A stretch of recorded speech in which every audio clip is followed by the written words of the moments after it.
Hello there, this is Harry Du. In this video, I'm going to show you some of the usage patterns in mstrio-py, MicroStrategy Python SDK. I'm going to use a user object as an example in this demo. First, most of the method requires a connection object. So you can create a connection using the connection class. So here, I'm going to create a connection, connect to my environment. And once I create, you'll have a connection object. Next, list, you can use list method to list the object, and list method is a static method. You need to provide a connection object. So we provide some list method, like for example, list a context group, list users. So let's try the list user. So if I call this method, you see it lists all the users. To find object, you can find object with ID or name. So for example, if you want to find a user with this ID, let's find ID here. I'm going to copy the second ID here. So this is Atlanta manager. So I'm going to copy ID here. So if you want to find Atlanta manager and you know the ID, you can call this method, right? It returns the object. Then you can do things with this object. You can also find the user by name. So let's copy this here. And you can see we can find the user by the name, right? And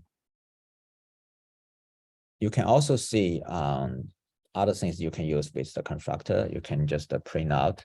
Let me try to print out the documentation for the constructor.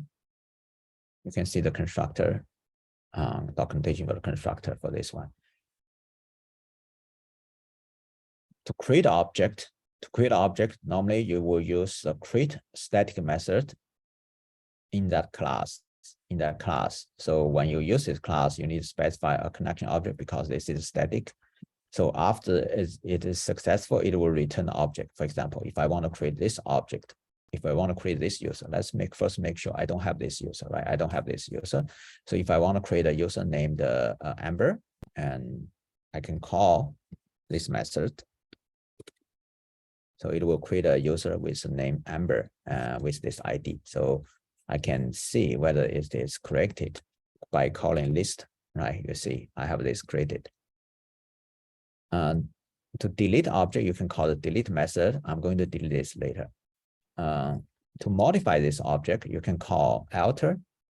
So most of the class has this method, like you can call the alter. So if I want to change the full name to be different one, I can call this method, right?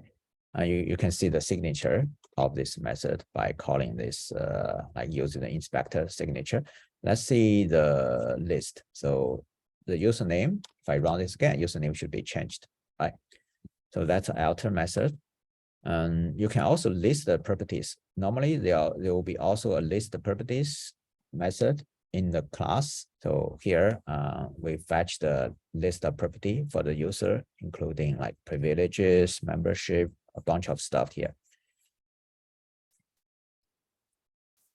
And the properties are defined in the base class. If you want to try to see what's the base class for the class, you can use this to find the base class. So basically, let's see what's in the entity, right? Most of the properties are defined in the entity. So there are some common properties: connection, ID, name, description, abbreviation type, subtype, and so on. So you can use those properties, and you can also list this property with list. Last, we're going to delete this object. So we're going to call delete. Okay, delete. With no parameter, and it will prompt. I think it will prompt. So it will ask you whether you want to delete, right? If you want to force to delete, you can just use parameter true. So if you run this, okay, let's cancel this. I'm going to use this instead. I'm going to call delete, right? It will say successful deleted this user. If I run this again, user is gone, right? So just recap, there are some common patterns in the classes in mstrio-py. Most of the methods need a connection object. If you are calling on the constructor, you're calling the list method, or if you're calling a static method, you need a connecting object. There are list methods you can use to fetch a list of objects like user group, contact group, report, dossier, and so on. Cubes.